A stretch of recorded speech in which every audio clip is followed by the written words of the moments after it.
بعد میں یہ تنظیم الذوالفقار آرگنائزیشن کے نام سے جانی گئی اور اس نے لیبیا اور افغانستان میں اپنی سرگرمیاں شروع کی، جہاں نوجوان کارکن حکومت مخالف سرگرمیوں میں مصروف ہو گئے۔ بھٹو برادران نے عسکری تربیت کہاں سے حاصل کی، یہ دلچسپ کہانی آپ آگے جا کر سنیں گے۔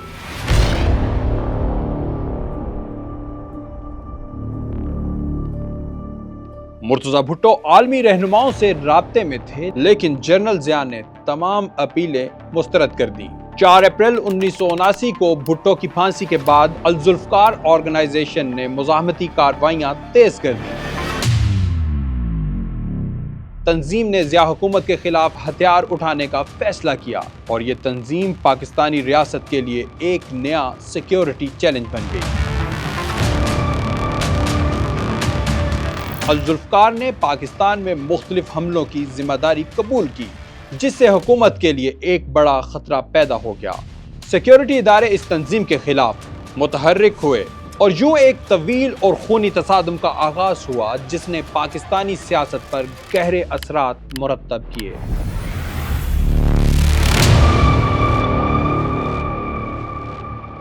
یہ ہائی جیکنگ جو ہے اس کی وجہ تھی ظاہر اپنے سیاسی قیدیوں کو رہا کرانا۔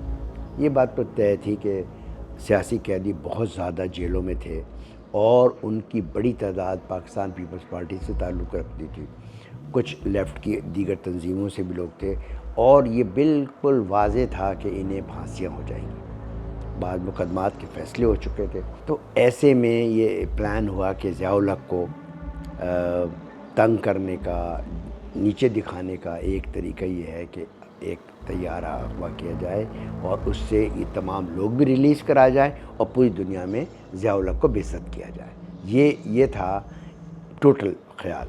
اس کے سلسلے میں کابل میں ٹریننگ دوستوں نے جا کے لی، یہاں سے ٹیپو اور ان کے ساتھ جو لوگ تھے وہ ٹریننگ بھی حاصل کی اور طے ہو گیا کہ ہائی جیکنگ ہوگی۔ جب ٹیپو یہاں آ گئے واپس ٹرینڈ ہو کے، مطلب ٹریننگ جس طرح کی ہوتی ہے وہ ہو کر آ گئے، تو آنے کے بعد کچھ عرصے کے بعد جو ہے حالات بدل گئے، تبدیل ہوئے۔ جب حالات تبدیل ہوئے تو اس پر یہ طے ہوا، کابل سے پیغام آیا مرتضیٰ کی طرف سے کہ جناب آپ نے ہائی جیکنگ اب نہیں کرنی، اب ہم نے اپنا کیمپ کلوز کر رہے ہیں، کابل کو کیمپ کو ہم کلوز کر رہے ہیں، ہم موو کر رہے ہیں لیبیا،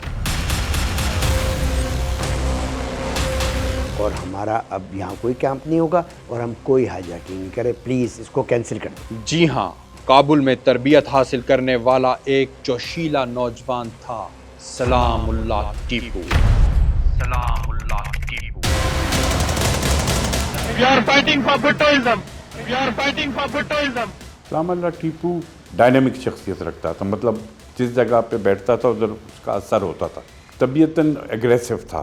وہ نہ صرف ایک پرکشش شخصیت کا مالک تھا، بلکہ اس کی گھنی اور مڑی ہوئی مونچھیں بھی اسے مزید نمایاں کرتی تھی۔ اس کے بال ہمیشہ، کبھی میں نے ٹیپو کے بال بڑے نہیں دیکھے، وہ آرمی کٹ بال ہی رکھتا تھا ہمیشہ سے، اس کی مونچھیں ہمیشہ بڑی رکھتا تھا، یوں بلدی ہوئی مونچھیں، ڈیسیجن لینا جانتا تھا، کیسے بھی حالات ہوں اس میں ڈیسیجن لے لیتا تھا۔ بڑا اس کو شوق تھا ایک زمانے میں کہ میں آرمی میں چلا جاؤں، حالانکہ آئی ایس بی کا ایگزام دیا، ہاکی کھیلتا تھا، باکسر تھا، تو اس نے کوشش کی، لیکن کوئی اس کے لڑائی جھگڑے کے کیسز تھے جس کی وجہ سے اس کو کلیئرنس نہیں ملا پولیس کی طرف سے۔ ہم نے کافی کوشش کی پولیس میں، اس کے والد نے، ہم دوستوں نے، کہ اس کو کلیئرنس مل جائے تو وہ چلا جائے آرمی میں۔ اس کو بڑا دکھ تھا کہ میں آرمی میں، کیونکہ اس کے اندر ایک بہادری کا عنصر تھا کہ میں کوئی ایسا کام کروں کہ بھائی دنیا دیکھے۔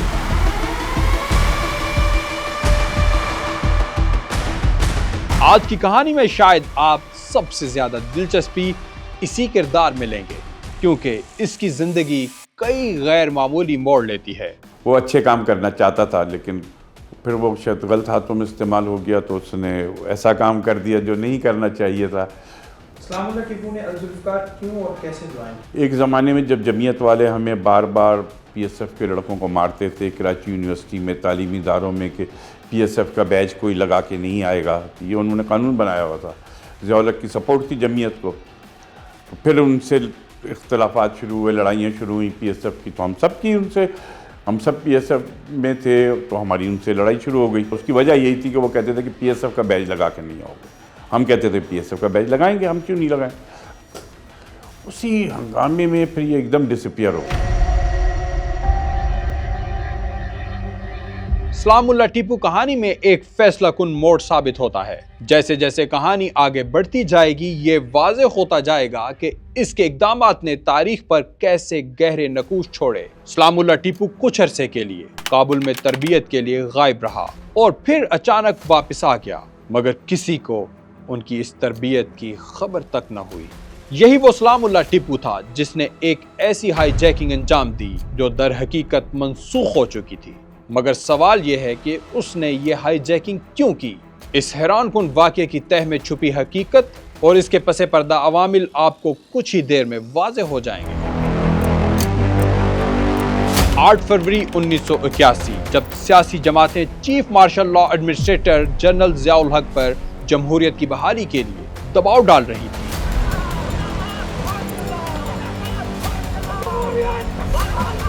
اس وقت ملک بھر میں کالجز اور یونیورسٹیاں بند تھیں, مگر کراچی یونیورسٹی کھلی تھی. اسی دوران محترمہ بے نظیر بھٹو نے پی ایس ایف کے سیکرٹری جنرل اکرم قائم خانی کو کراچی یونیورسٹی بند کرنے کا حکم دیا.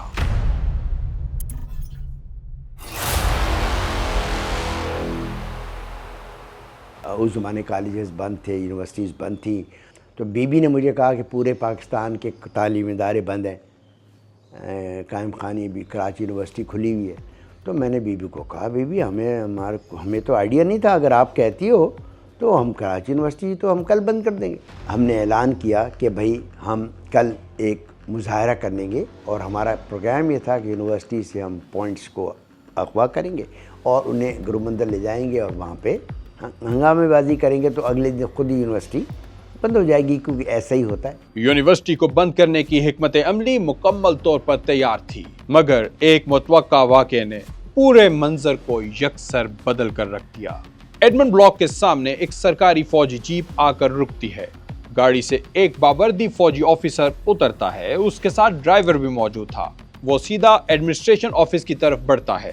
مقصد صرف اپنی بیٹی کا داخلہ کروانا تھا, مگر اسے اندازہ نہیں تھا کہ یہ معمولی سا عمل ایک بڑے طوفان کو جنم دینے والا ہے. ابھی ہم لابی میں جمع ہی ہوئے تھے اس سلسلے میں. ہمارے جوائنٹ سیکرٹری تھا پروگریسو فرنٹ کا شہاب نے, بھاگتا ہوا شہاب میرے پاس آیا. اس نے آ کے کہا کہ قائم خانی جو ہے ہمارا تو کام بن گیا ہے, کیونکہ ایک جیپ آرمی کی جو ہے وہ یونیورسٹی کیمپس میں آ گئی. اس زمانے میں رواج یہ تھا, نہ پولیس وردی میں نہ ہی کوئی فوجی تو سوار ہی نہیں ہوتا ہے. اور وہ وہاں فوجی صاحب آ گئے, وہ بمائے وردی کے تھے, انہوں نے لا کے اپنی جیپ ایڈمنسٹریشن بلاک کے نیچے کھڑی کی اور اوپر چلے گئے اپنی بیٹی کا داخلہ کرانے. میجر صاحب مارشل لا کے خلاف غصہ پہلے ہی طلبہ کے دلوں میں دہک رہا تھا, اور ایسے میں ایک فوجی آفیسر کا یوں یونیورسٹی میں داخل ہونا جلتی پر تیل کا کام کر گیا. جیسے ہی طلبہ کو خبر ملی تو ایک ہلچل مچ گئی, نعرے بلند ہونے لگے, مجمع اکٹھا ہو گیا, اور پھر وہ لمحہ آیا جس نے سب کچھ بدل کر رکھ دیا. پھر کیا ہوا, سنیے اس کہانی کی سنسنی خیز تفصیل. اب جب یہ لڑکے بھاگ کے آئے اور کہا کہ بھئی یہ تو بہت اچھا ہو گیا, تو ہم نے اناؤنس کیا کہ چلو ہم جلوس جو ہے ہم لے کے وہاں سے لوگ ہم چلے جیپ کی طرف, اور نعرے لگاتے ہوئے ہم گئے اور جیپ کے گرد گھیرا لگا لیا سب نے کہ بھئی. اور وہ جو بیچارہ ڈرائیور تھا جو سپاہی, اس کو ہم نے کہا آپ جائیں, وہ چلا گیا. اور اس کے بعد جو ہے یہ نعرے لگتے رہے اور اس کے لوگوں میں جوش آتا گیا. اور اس کے بعد کسی صاحب نے جو ہے وہ پیٹرول کہیں سے حاصل کیا اور پیٹرول چھڑک دیا جیپ.